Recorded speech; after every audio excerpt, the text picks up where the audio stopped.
Ministre Affaires étrangères Kilt gouvernement de facto Jean-Victor Généus présenté bilan participation Haïti dans 35e exposition universelle Dubaï 2020 qui s'est déroulée dans Émirats Arabes Unis sous thème connecter les esprits et créer l'avenir. Officiel gouvernement avec 5 entrepreneurs et artisans qui étaient dans délégation ont participé mercredi dans le Jour national d'Haïti dans exposition ça.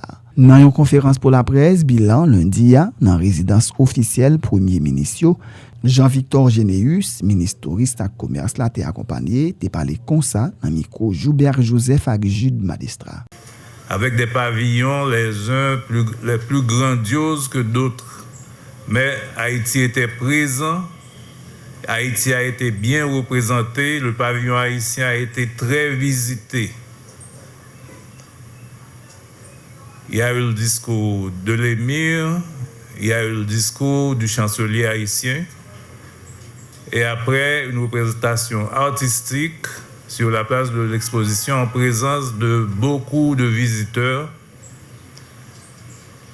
Et après, accompagné de l'émir, la délégation haïtienne a visité le pavillon haïtien, où étaient exposés des produits haïtiens, de notre agriculture, de notre artisanat, et aussi des photos géants qui vantaient les potentiels d'Haïti en matière touristique.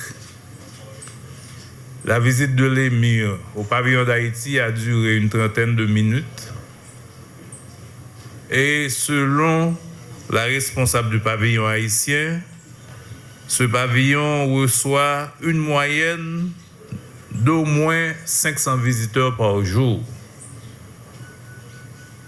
Donc, ça a été la première journée de la délégation haïtienne à Dubaï. Dubaï, c'est l'un des Émirats, l'un des 7 Émirats qui forment les Émirats Arabes Unis. C'est un pays très, très moderne, avec une population de 3 millions, occupant une superficie de moins de 4000 km. C'est un pays avec lequel nous avons intérêt à renforcer nos relations, tel qu'a été ressorti dans toutes les conversations que nous avons eues avec les officiels de l'Émirat. Nous avons eu la possibilité d'abord de rencontrer les responsables de Dubai Cares. C'est une organisation rattachée au ministère des Affaires étrangères et qui œuvre dans le domaine de l'éducation, de la construction d'écoles dans au moins 68 pays dans le monde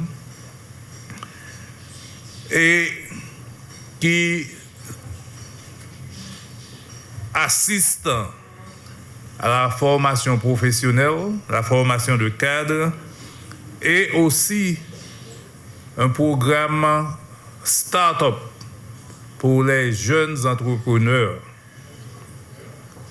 Et aussi, cette organisation est très intéressée à fournir un appui à l'École nationale, l'Institut national de la musique haïtienne.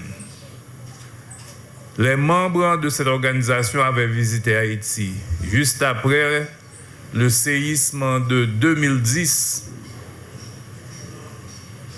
et étaient venus en aide à plusieurs organisations caritatives et avaient exprimé leur intérêt dans la construction de centres hospitaliers en Haïti.